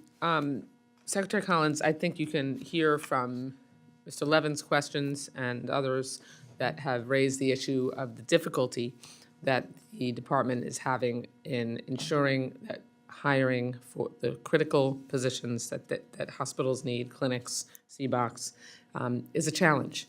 So I would just encourage you, rather than digging in and suggesting that that is misinformation or disinformation, that you look into it very specifically and granularly, because I am not hearing anecdotal evidence once I go to VA facilities across the country, and they're telling me the same thing. That's fine. We will. So, And so as it you is and I not, talked about, it is, and we're good. I don't think the gentleman from California means any disrespect at all.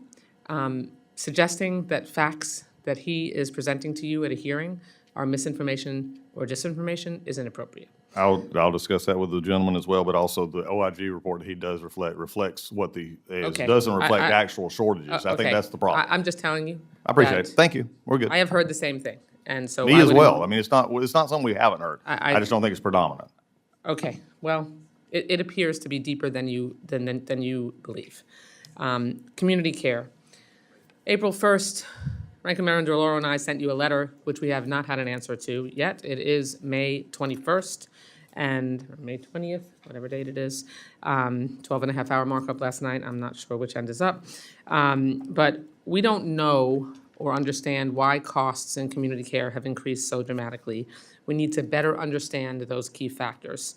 And look, when you have a 367% increase in the cost of community care, when previously it was $9 million a year, and we're at $42 million now, that looks like a march towards privatization. And I understand that the Mission Act has led to an increase in the reliance on community care, but no one predicted it would lead to this level of cost growth.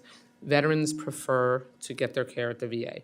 So I'd like you to lay out lay out for us here what exactly is driving the increase in cost of community care. What are you doing to contain these costs? And when will I see a full response to the letter that Ranking Member DeLauro and I sent you in April? Well, first on that one, that was brought to my attention today. I've asked myself already this morning why that wasn't already answered, so we're getting that. Thank Number you. two, I think we just kind of respectful disagree that most every veteran wants to get their care directly.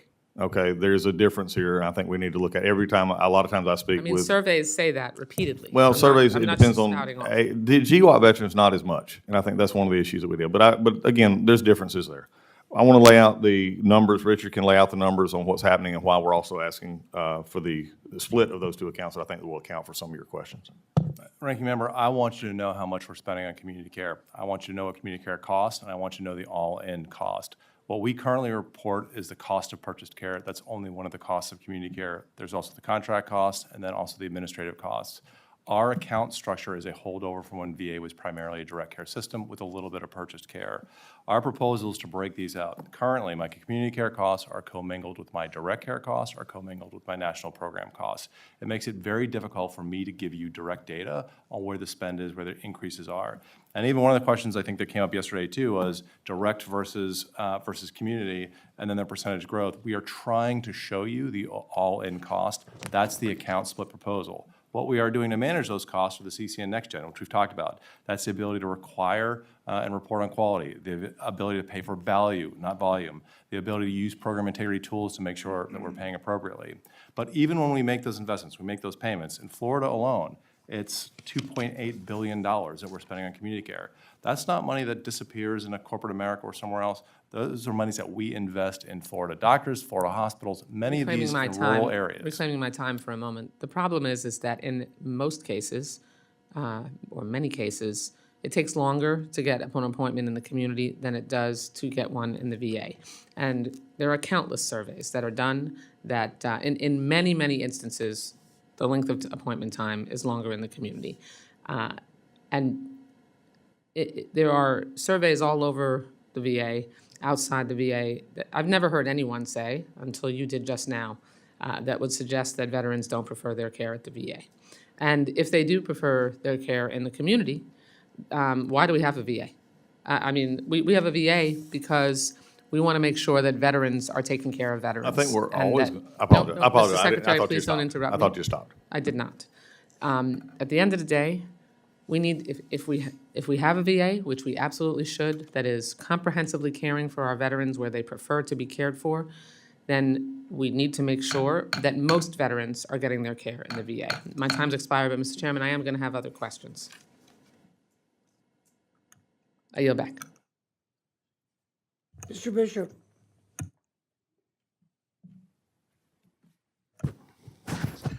Thank you. Let me go back to the workforce and staffing. You have emphasized reducing unnecessary bureaucracy while protecting mission-critical roles like doctors, nurses, claims processors. Can you tell us what the categories are that are increasing and what categories are decreasing, and what metrics we will be able to get from you to know that the reforms that you're proposing are not actually degrading the care delivery? Can you provide for us, or will you provide for us, vacancy rates for the physicians, the nurses, the mental health providers, the schedulers, claims processors, and the construction project management personnel by the respective VISNs? That transparency and that update would be very helpful to us if you would commit to do that for us. Yes, Congressman, I mean, we can provide that. It's about a 10% vacancy rate, which has been about a historic at the VA. Is really where we're still at right now. And we can provide you any breakdown that you would like to have on your visits or any of the facilities across the country going forward. And I think one of the things that I think we go back to without, discussion, and there's always different perceptions. And I think from the ranking member's perspective, I appreciate her perspective. There's the biggest questions that I get, and it's just, again, you get different questions than I do, I'm sure, and just as you would as well. But when I'm speaking, especially like the VFW groups, other like this, the moment we mention, most of them love their VA care, which is great. But when we talk about the community care, there is also something very important to them, and it's what most of your constituent calls are about. So I think this is what we're trying to do, is make sure the staffing is appropriate for where we need to have it. It needs to be in the level it need to have, and not what a projection could be or what you want to have. It's what is actually meeting the need where we're at. So any information you need, of course, we'll get to you further than that, but that's protected. Mr. Secretary, we continue to get feedback from our veterans and from our constituent service people that tell us that certain specialties that veterans need, they can't get appointments. They can't get them at the VA, and then, of course, they're having difficulty getting them outside of the VA. And with all of the emphasis that's been given on downsizing in terms of the staffing, and providers within the VA. I mean, I'm just concerned because that's the feedback that we get. And it's not just our concerns as members, it's what we're hearing from our constituents and what I hear from my caseworkers and what I hear when I go to the VA and to the VFW and the American Legion and the other veteran service organizations. They're telling me that their members are having some specific problems with specialties. Nephrology, for example, is a real problem. So I just would like to get some reassurances that the veterans and female veterans will be able to have the specialty care that they need without concerns of not having outside providers willing to accept veterans. Yeah, Congressman, I agree with you, and the one thing I've never said is that we're not outside the integrated health system of our country. We have the same issues that Columbus Medical and all the others have as well in hiring specialties. I remember my brother, who is not a veteran, it took him almost 4.5 months through his regular private insurance, which is Georgia State Health Insurance, to get an appointment for a issue that he had, and this is in the private sector. Doctors and nurses at Northeast Georgia, Northside, Piedmont, everybody else has the same issues as trying to continue to feed the need in our communities for doctors, nurses, and everything else. We're at that same boat of having to compete with them. So again, it's not surprising me. I don't deny that in certain areas it's a little bit harder to hire specialists, just as it is for the community as well. But we're concerned about it, and we're working toward moving and making sure those are protected and hired. Thank you. My time has expired.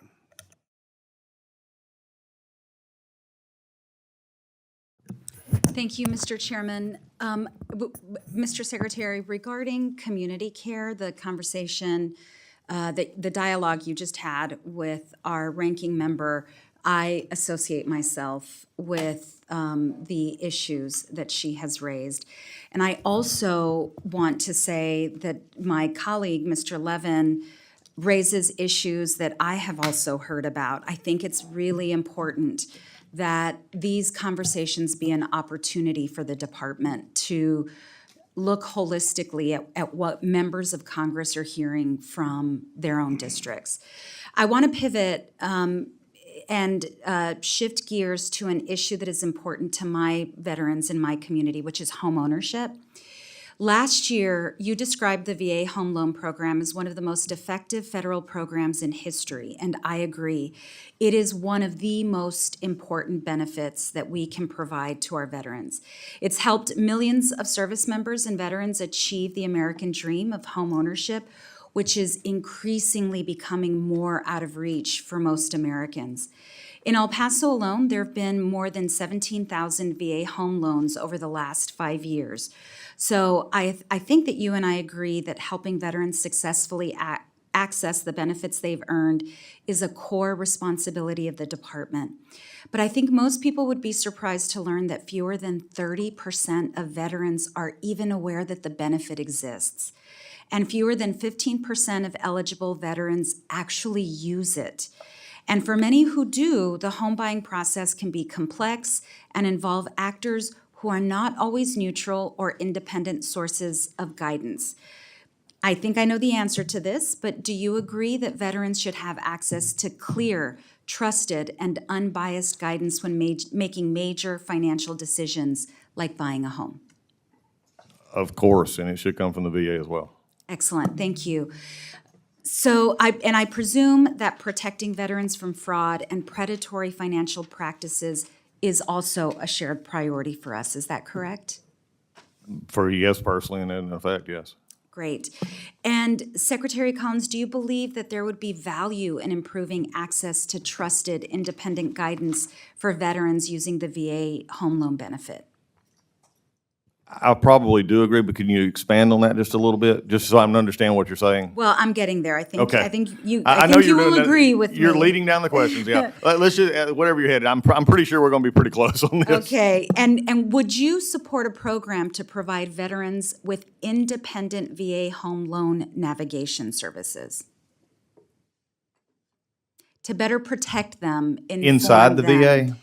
Yes, so my team and I are working on legislation called the VA Home Loan Navigator Act, which would do this, would help protect our veterans, ensure they have access to the information they need so that we can get them into the homes that they want to live in. This bill would extend the trusted model used for other VA benefits to the home loan benefit. It would create a voluntary network of independent accredited housing counselors. They would help veterans navigate the home loan process from start to finish, buying a home, resolving loan issues, preventing foreclosure, free for veterans, and fully independent from lenders, servicers, and brokers. I understand you have not had a chance to review the text. We're working on this, but based on what I believe are our shared goals of improving utilization and the VA home loan benefit and protecting veterans from fraud, I'd like your commitment that the department will work with me and my team as we develop this proposal. Not a problem. We'll work with any member on technical assistance on bills that you come up with. Great. Thank you so much, Mr. Secretary. This is a priority for us, and we look forward to working with you. Mr. Chairman, I yield back.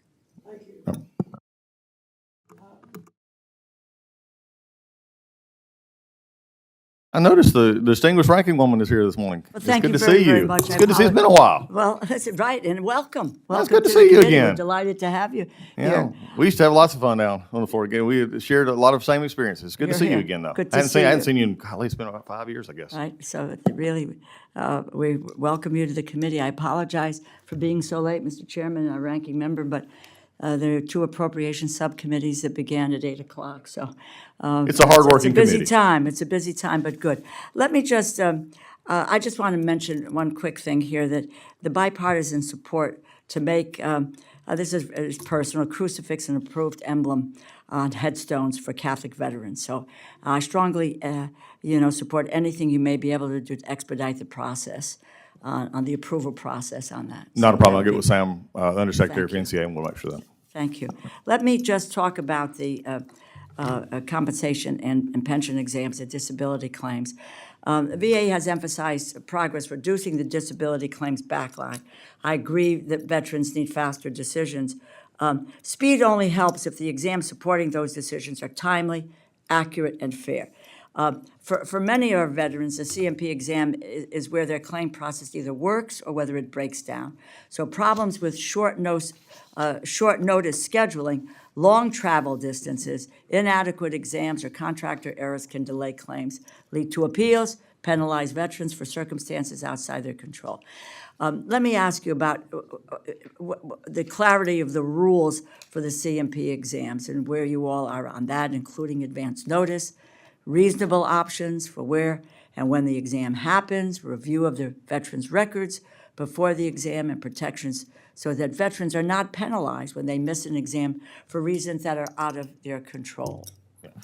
Ranking member, you have hit something that has become very close and personal for me, because I'm going to take it a step further, and you may not believe I'm going to go here. I'm at the position to where if I could do away with the CMP exams, in majority of the cases, that's where I'm going. And the reason I'm doing that is because what I have found many times, the CMP exams actually are just sort of either reinforcing or approving what we already see in the record. This is what frustrates veterans. When they put their disability claim in and they have to write down everything that they've done, which, by the way, we're within about maybe this summer of having a 4-page disability claim instead of 18. So my hope would be is to make it simpler, but also if we already know you have the service related, then why are we sending you out to a CMP exam, which can be subjective depending on which doctor you go to. We've just seen problems in the system for a long time. You and I are in lockstep of this. I'm actually probably taking it a step further than where you maybe thought I was going with this, because I just don't believe our CMP exam system is helping us at this Because point. I wonder how you even you track the exam. It's very when they're- difficult. when they're It's one of our completed. biggest sources of complaints that we have, and so I'm looking to see if we can just do, how What's the much can we cut process it for back? doing that? What would be the process for moving it? Right now, I have Margarita Devlin, who is over VBA. We're looking at this in combination with some of our folks at VHA to determine, because there is some, there's some actual requirements that you have to meet. That's nobody. That's one of the things that there's always a discussion of fraud in the system, and I hear this all the time, unfortunately, on social media and everywhere else, that veterans are getting this and they didn't serve it so long. No, that's a very simplified thing. If they serve, they have the service later, they're going to get it. It's not fraud. It's just what the way the law requires. So I think putting those two together and finding a solution. What would be the basis on which you make the determination then? By the record, the medical record Medical that we have. records. The medical record is coming out, and also the statements from, that we allow for independent evidence and things like that. I think we make it too difficult to get what they've earned. And because there's some obvious things. Some people, I'm not going to say they won't try to, use proper words or whatever, and I get all that. But at a certain point in time, these are veterans that have earned benefits. They need to have it a simple process. One that and if you give me just a second here, military sexual trauma is something I'm also really concerned about, and it's CMP example. We're making them relive this, both male and females, too much in our application, and I'm looking to reduce that to where they only have to talk about it basically one time, and then we can go from there instead of them having to relive that issue. So this all works into the CMP exams issue. Let me quickly, I'm running out of time here. Veteran suicide prevention. Yes. Really, the request is $727 million for suicide prevention and outreach. The department says that many veterans who died by suicide were not recently engaged with VA care. What are the programs that changes the outreach efforts to really reduce veteran suicide and the metrics you use to determine those efforts if they're working? Thank you. I think this is one of my departments that I got first. We were putting that much money, you just mentioned 700, and we were basically talking to the veterans who we were connected with, and I think that's the problem. So we're actually now using a thing called VACOM, which has email and capabilities. We're reaching out. I have changed the leadership of that entire suicide prevention program. We're now reaching out into areas where veterans are that we're not been before. Right, well, that is critical, so that, the outreach there to get to Exactly. people who are in crisis here. So look forward to working continuously. Thank you. It's always good to see you. Take care. Thank you. Again, it's great to see you. Thank you, Mr. Chair. Thank you, and I promise my friend, the chairman, I will respect the 5 minutes, and I thank him for all his work.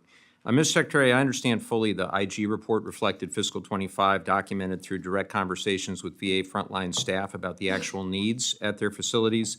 Since then, the VA has lost roughly 30,000 employees, and now VA is eliminating 14,000 vacant positions. I'm simply trying to recreate the timeline and explain to you what I am hearing, not just from one person, but from people who've worked at VA for a long time, and they are working in fear, as this one doctor put it, of additional sabotage. But moving on, I look forward to further discussion with you about it now that I've got your number, Mr. Secretary. But moving on, we keep Always hearing. could have it. Thank you, sir. We keep hearing from the administration about the need It to. may have to get changed now, but other than that, I'll give There you you the go, change. sir. Hey, I'm right there with you. We keep hearing from this administration about the need to save taxpayers' money. We want to be good stewards of taxpayers' money. The president wants taxpayer money for building a ballroom at the White House, and now he wants a commemorative arch, I'm sure you're familiar with this, at the entrance to Arlington National Cemetery, and he's relying on, and I'm being honest about this, a authorization from 1925, from 101 years ago.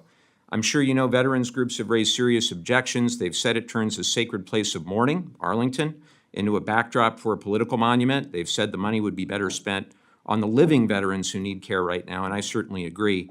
Mr. Secretary, have you personally met or spoken with any of the veterans or veterans organizations who oppose this arch? And I know you can't speak with the actual litigants, but I mean any veterans who oppose this, because I certainly have.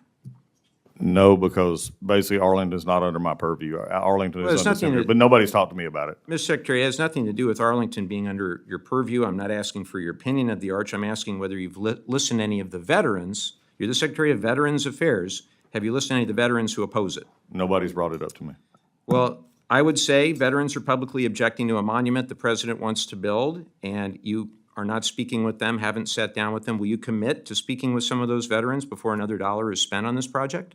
This is not my project. If somebody wants to bring it up, I'm happy to do it. I'm running a department that I think that's a yes. You will meet with veterans who oppose the project? I I'm meet not with- talking about the litigants now. I don't want to get you in any trouble there. I'm not I just- going, I will never meet with litigants anyway, but I mean, if somebody doesn't like the arch, which is not, again, anywhere in not the scope asking- of what we're discussing here today, Mr. I don't Secretary, understand. I'm just asking whether you'll meet with the veterans who oppose the arch. I meet Simply with yes or that, no. I meet with all veterans that Okay, want to come that's- to our office. I'll take that as a yes. I'll take the win there, Mr. Any way we Secretary. can get it, Ms. Levin, will be I'd good. like to turn to the Veterans and Spousal Transition Assistance Grant Program. So in 2020, during his first term, President Trump signed into law a bill I led on the House Veterans Affairs Committee to establish a program to provide grants to nonprofits providing transition services for veterans and their spouses.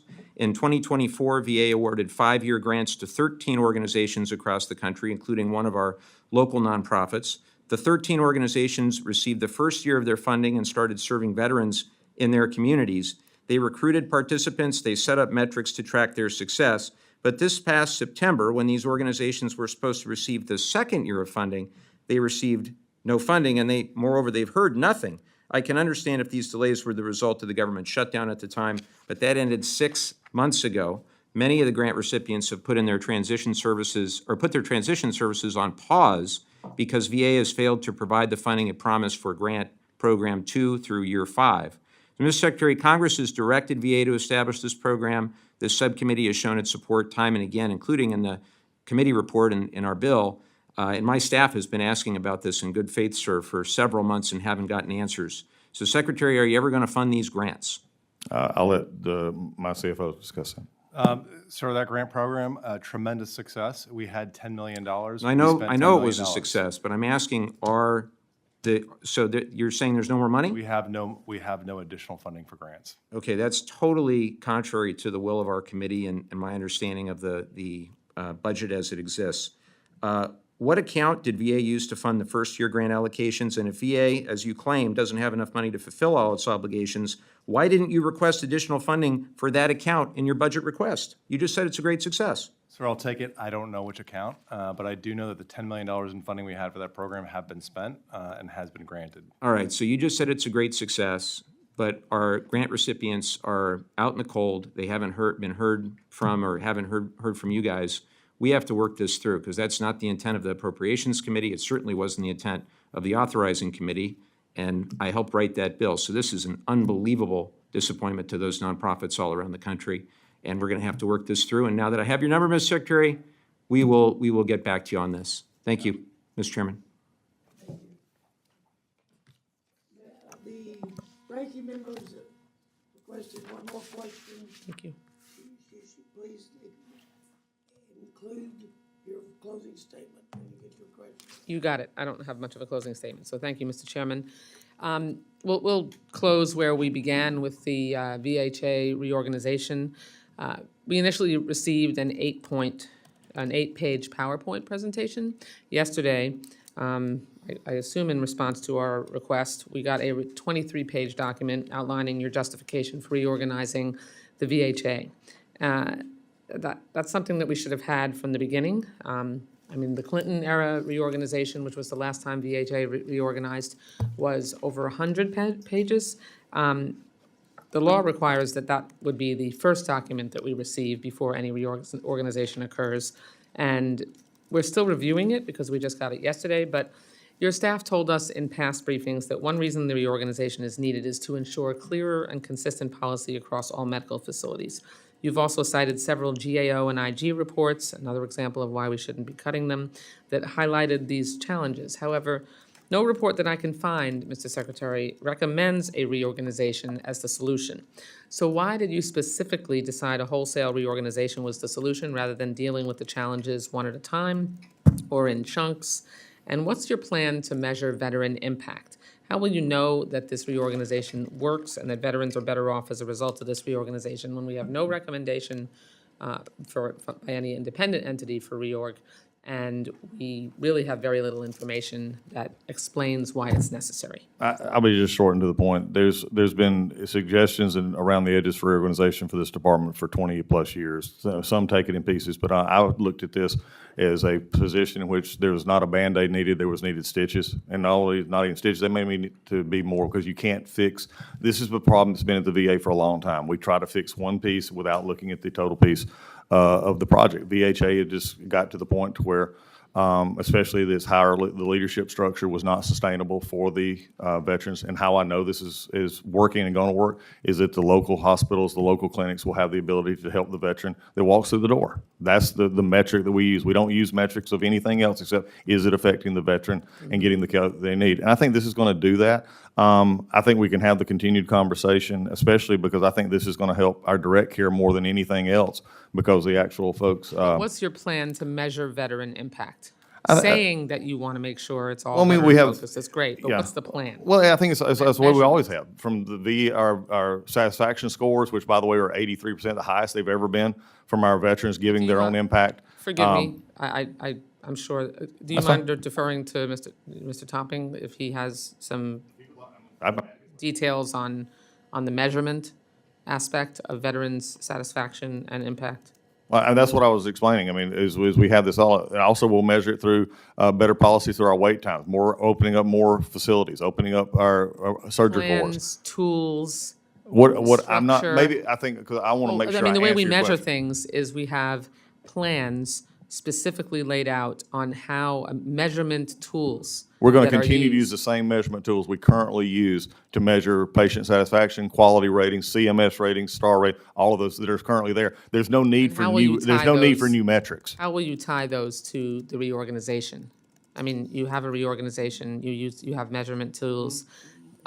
Your reorganization measures the general satisfaction, but how are you going to measure whether the reorganization results in improved veteran impact and benefit?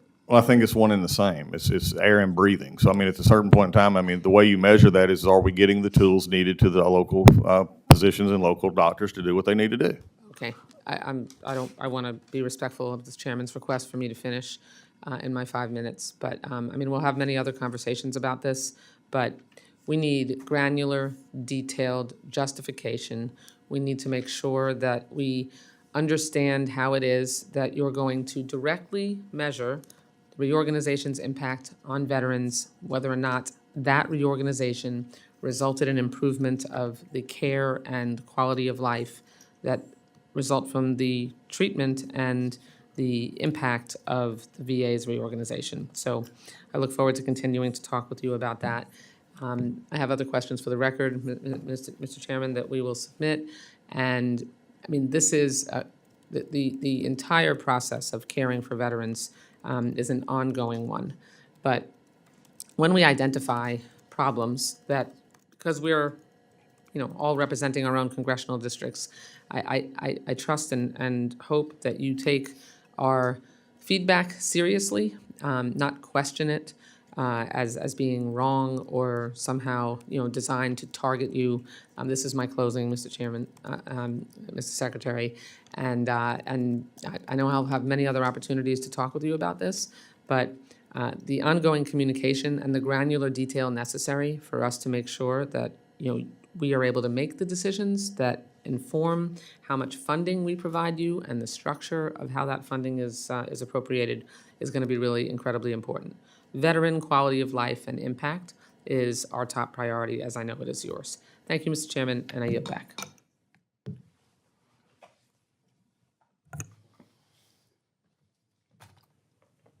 Thanks. We, this was a good discussion. I think we are glad that you came, both of you. You gave us good information.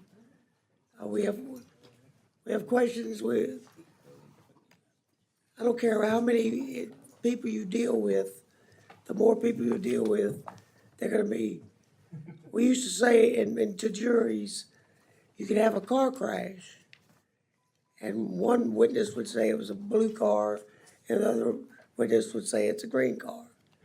That's not the issue. The issue is the crash. Well, it's the same thing here. People have their own conversations. I am perfectly aware that as you change life of government employees, clear down to the commissioner's court in the local, somebody doesn't like it. So, but you're trying your best. I appreciate what you've done. Members, if you have other questions, you can submit them for the record. And please submit them to the subcommittee staff within 7 days. And we will communicate with you on that. With that, I think we're going to adjourn.